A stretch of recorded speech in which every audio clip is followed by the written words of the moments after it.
Hey guys, so today I will be telling you about density.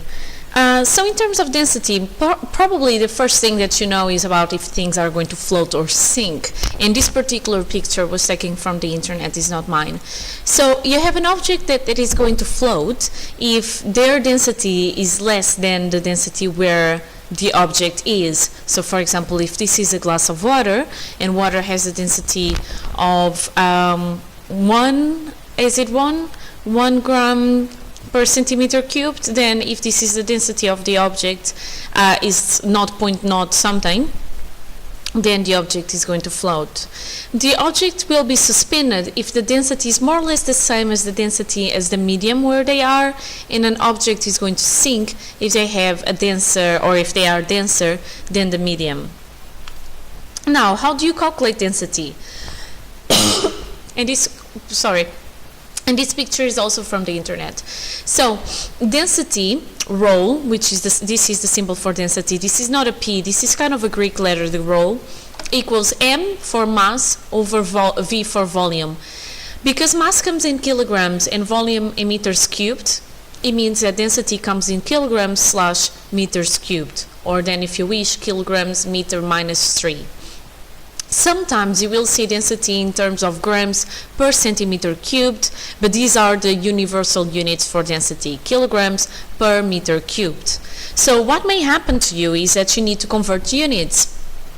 So remember that 1 kilogram is 1,000 grams. So if you want to convert from grams to kilograms, because you are given grams and then you want to use the universal units for density, all that you do is that the kilogram will be the grams that you have divided by 1,000. And then if you want to convert from kilogram to gram, then the grams you have are equal to the kilograms you have times 1,000, okay? So it's really easy to convert. On the other hand, converting the meters cubed to centimeters cubed, not as easy at the first sight, but then it's fine. So 1 meter cubed happens to be 1 and then 6 zeros centimeters cubed. And this comes because 1 meter is 100 centimeters. So now that I have cube, I need to have these 2 zeros 3 times. 1, 2, 3, okay? And this is the mathematical demonstration on why this is. So 1 meter is 100 centimeters. So if you get it cubed, then it means that 1 meter cubed equals 1 and then 6 centimeters cubed, okay? So if you want to go from centimeters cubed to meters cubed, all that you need to do is the meters cubed equal the centimeters cubed you have divided by 1 and then 6 zeros, so 1 million, okay? If you want to go from centimeters cubed or from meters cubed to centimeters cubed, all that you do is multiply the meters cubed you have by 1 million, so 1 and 6 zeros after, okay? So that's how you convert the units. Now, how do you measure densities in terms of particles? Imagine that you have a regular solid, really easy. The mass of the solid you get from a measuring scale. The volume is by multiplying all the sides of the regular solid. So the length times the weight times the height, okay? And then you calculate density by doing mass over volume.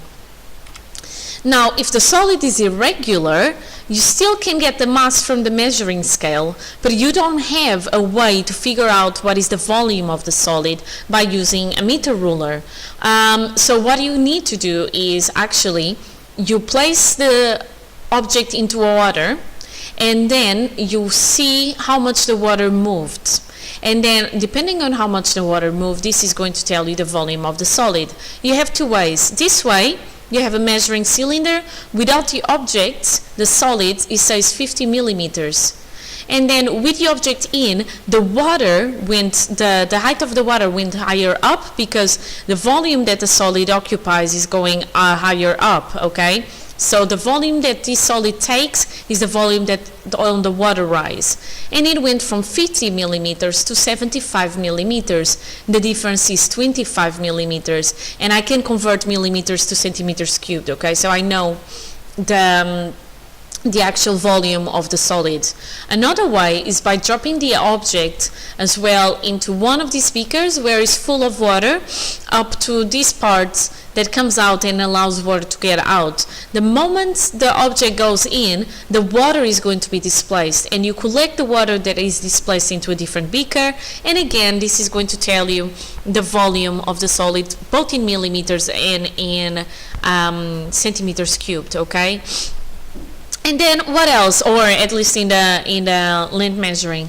And if you want to measure the density of a liquid, all that you do is you get the volume of the liquid by measuring on the cylinder scale, so here it goes, and then you get the mass of the liquid by doing the difference in between the mass of the measuring cylinder with and without the liquid.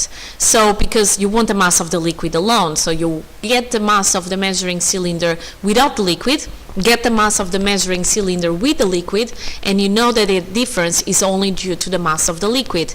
Again, you do density equals mass times volume, mass over volume, and you get the density.